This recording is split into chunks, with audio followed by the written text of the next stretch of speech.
ভারত যখন হিট করবে তখন বুঝতে পারবে, ভারত সাধারণত কোনো মশা মাছিকে হিট করে না।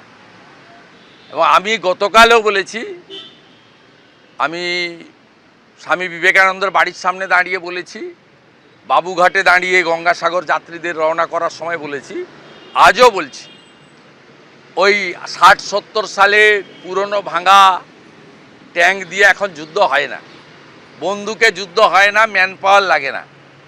ভারতের কাছে এত উন্নত ড্রোন আছে যেটা কলকাতা থেকেই ওখানে আপনার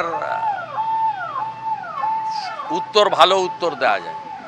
বাংলাদেশের স্বরাষ্ট্র উপদেষ্টা বলছে যে বিএসএফকে কাঁটাতার দিতে দেওয়া যাবে।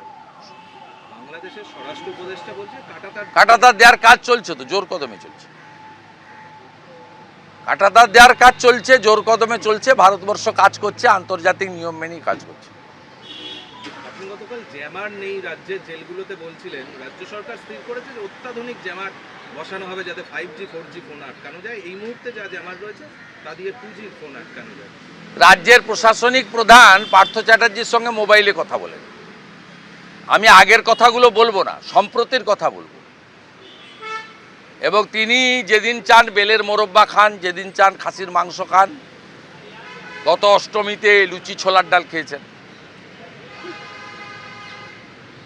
অর্থাৎ স্বাভাবিকভাবে আপনি কাদের হাতে আছেন? আমি তো বরাবরই দাবি করি এই ধরনের স্পর্শকাতর বিষয়গুলো পশ্চিমবাংলার বাইরে এই মামলাগুলো নিয়ে যাওয়া উচিত। তারা তদন্তকারী সংস্থা চার্জশিট দিয়েছেন, কনভিকশন করাতে চান, তাদেরকে আমি অনুরোধ করব এই মামলাগুলো সুপ্রিম কোর্টে গিয়ে বলে পশ্চিমবঙ্গের বাইরে নিয়ে যান।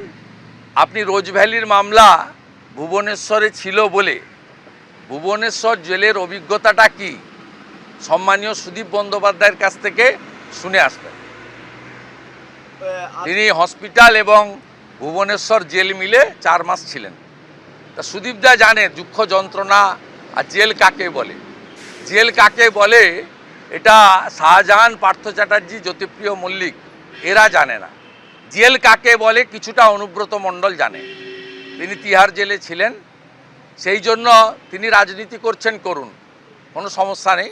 কিন্তু তার জেলে যাওয়ার আগের ভাষা আর এখনকার ভাষার মধ্যে অনেক তফাৎ আপনারা বুঝতে পারছেন। সুদীপদার ভাষার মধ্যেও আমরা তফাৎ দেখি পার্লামেন্টে, অনুব্রত মণ্ডলেরও আগের ভাষা এখনকার ভাষার মধ্যে তফাৎ দেখি। কারণ একজন ভুবনেশ্বর, আরেকজন তিহার জেল থেকে ফিরে এসেছেন। আর এই জেলে যারা থাকেন তারা বেরিয়ে এসে, যেমন জীবনকৃষ্ণ সাহা, যেমন মানিক ভট্টাচার্য, তাদেরও আমরা দেখছি কিভাবে নির্লজ্জের মতো মুখে মাস্ক না লাগিয়ে হনন করে ঢুকছেন আর বেরোচ্ছেন। আমার স্ট্যান্ডিং কমিটিটা কোথায় আছি সেটা খোঁজ নিচ্ছেন।